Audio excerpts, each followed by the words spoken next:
Hey, what's up, guys? It's TJ here, and welcome to Rants and Raves, episode 2.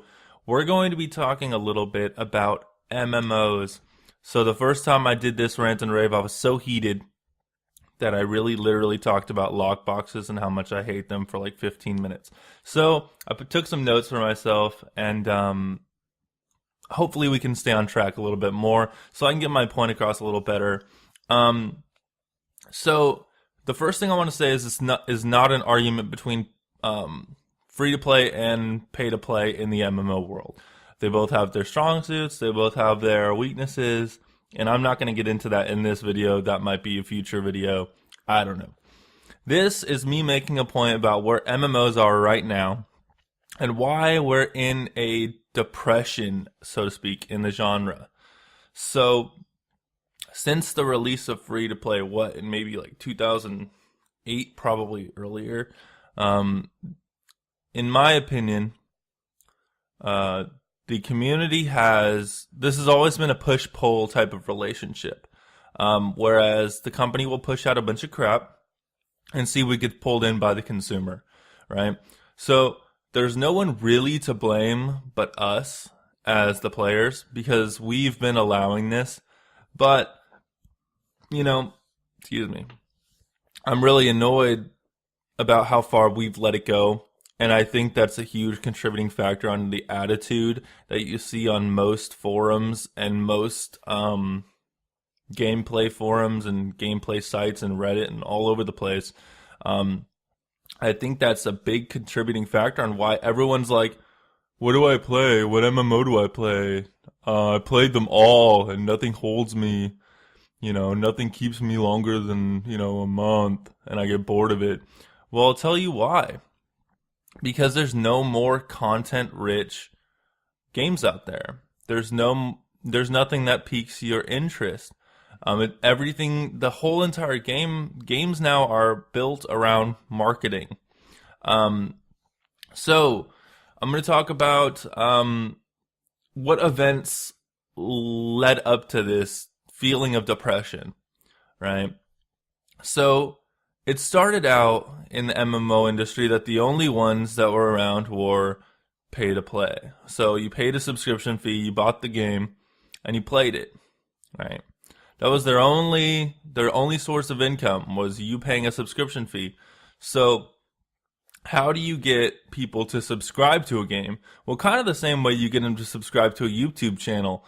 You have to compel them. You have to bring them in with stunning visuals, which, good graphics. You have to compel them with gameplay. You have to sell your MMO like you would sell a AAA title. Granted, MMOs need way more replayability, so they have to make a lot more money than those $60 on-the-shelf titles, because they have to continue to push out new content. And that's where expansions come around. And, World of Warcraft gets a lot of grief for its expansions, but their expansions are what fund their next expansion. And their subscription fees are what keep their servers online, and their people that are working for Blizzard paid. So you can't argue that system doesn't work, and that system does not work for the gameplay. World of Warcraft is still a game. Yes, it's declining in numbers, because of the free-to-play. But it's still a game that manages to lock down their entire market pretty well. And you can't argue that. That's something that you just cannot argue. Now, you can complain about subscription fees all you'd like. But it's something that works, and it's something that's stable, and I see it coming back in a strong swing, and I'll tell you why. The free-to-play market has been push on the consumer since it released. It started out as, hey, let's make things glow. Let's make things shiny. Let's give them a faster way to hit cap. Let's give them cool outfits. And then it started out with, well, what do players like the most in an MMO that's out of combat? Mounts. Awesome. Let's sell mounts, right? Let's sell them at different speeds. We'll sell them for more money. And these are all code. You are paying for code, and I am guilty of it. I know a lot of free-to-play players are guilty of it. You know, damn, I really wish they'd give us a faster mount. It sucks that we can't get a fast mount at endgame. Oh, look, we can buy one for like $20 and it's account wide, so I can use it on all my characters. Well, you know, you're paying $20 for code, times that by however many people are playing the game, because they're roping everyone into it, and boom, now you got a bunch of people with bot mounts. So it's that's the way it's working now. They're designing free to play games instead of focusing 100% on the quality of gameplay and how to get you to subscribe to their channel. We as free to play, or we as MMO players, are so desperate to find a one that we go into every single game and we give it a chance. We're not picky like we used to be. We go into every single game and we say, hey, you know, what do you got? Oh, that's cool. This little snippet of gameplay is pretty awesome. Okay, I'll give it a shot. Oh, you have a gimmick of being an action RPG? I'll give it a shot. And then, okay, you hit cap. Well, now you hit cap. What can you do? Well, nothing unless you buy a fast mount because you can't keep up in PvP, or you can't keep up in the raid. Okay, well, I guess I have to get a faster mount. Well, I can't queue for epics because the quality of gameplay is so bad at the top level that just people are garbage. They don't know what to do. So either I have to rope 5 friends into playing this game with me, which is what they ultimately want, or I have to just suck it up and do these lousy queues that take 30 minutes to pop while there is no endgame content to keep me busy. They're focusing so much on how they're going to skimp you in the game so that you look to the item mall for options, for resources.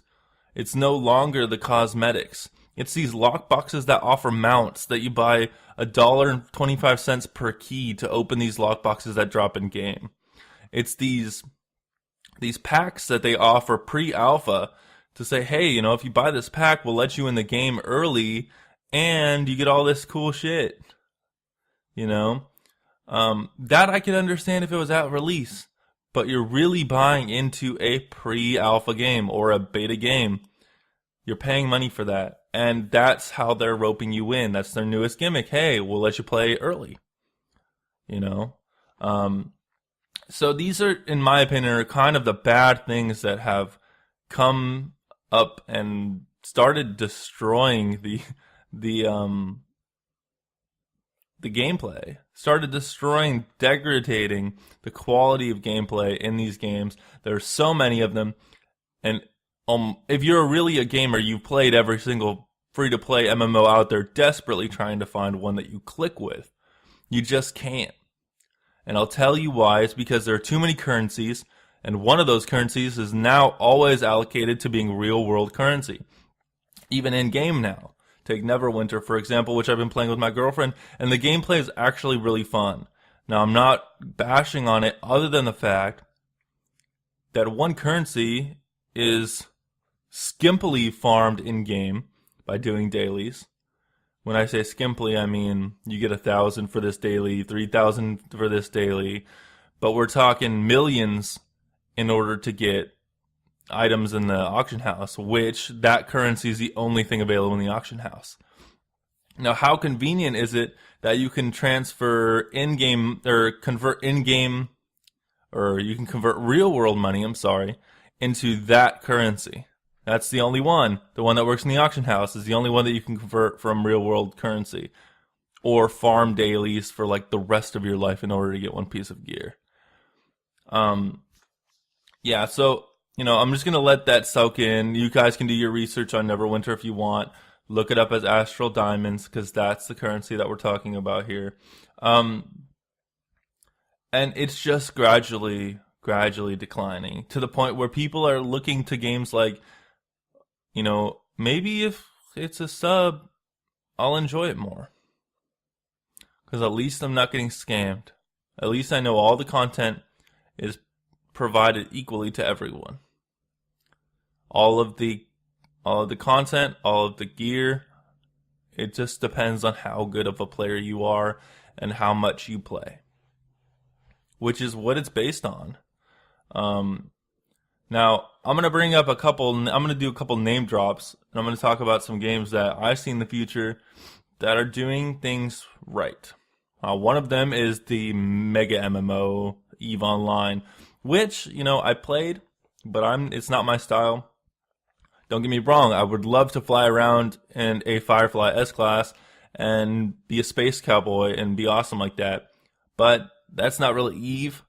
I would like to pilot my own ship without doing numbers and calculations and stuff, but that doesn't take away from the fact that EVE Online is a mega MMO. It is huge. It's a buy to play, but they're always going on sale for like $3-5 on Steam. And they have one in-game item that you can use as a subscription fee, which means if you're good at the game, you can pay for your subscription with in-game currency.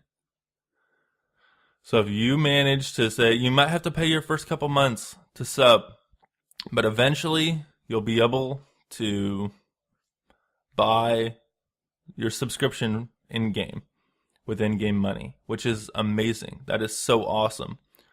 Now, or on the flip side, if you want to make in-game money really quickly, you can buy a couple months of sub and you can sell it. And that is amazing. And so, right now, EVE Online that I know of is the only one that does that.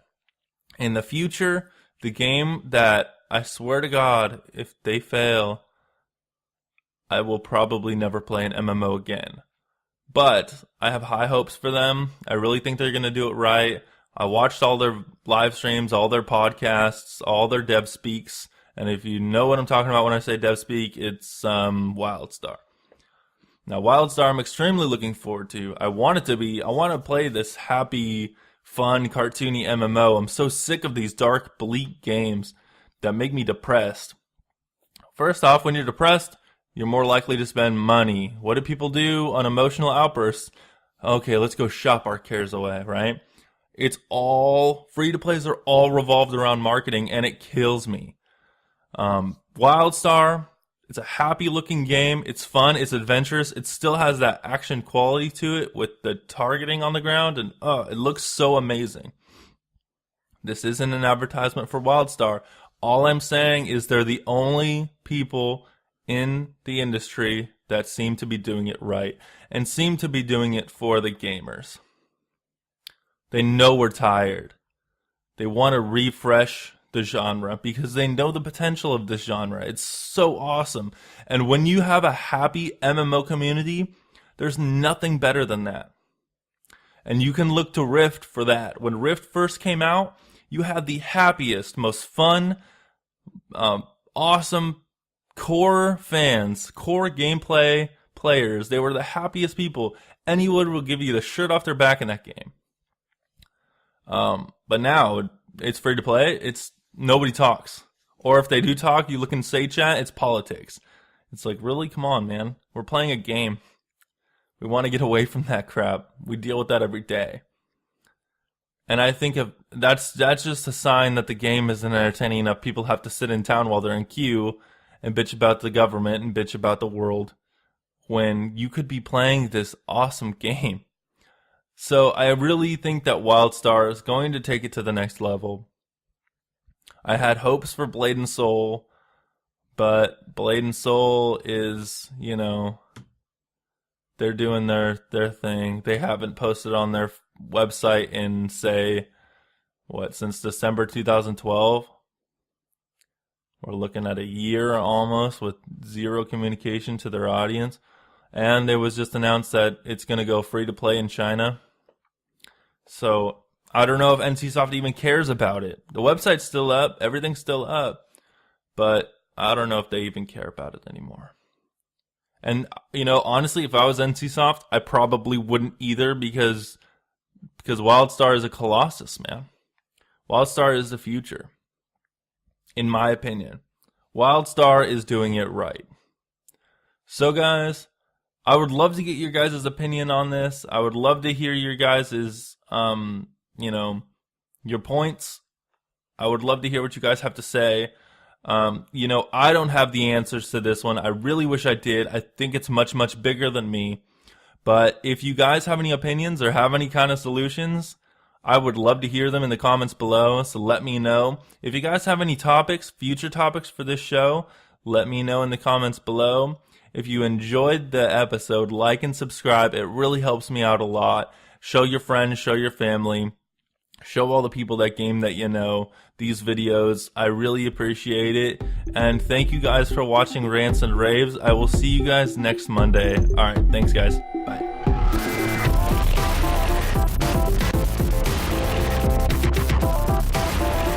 I feel like that dog is chasing me. Leave me alone, dog. You're not supposed to be hard in the daytime.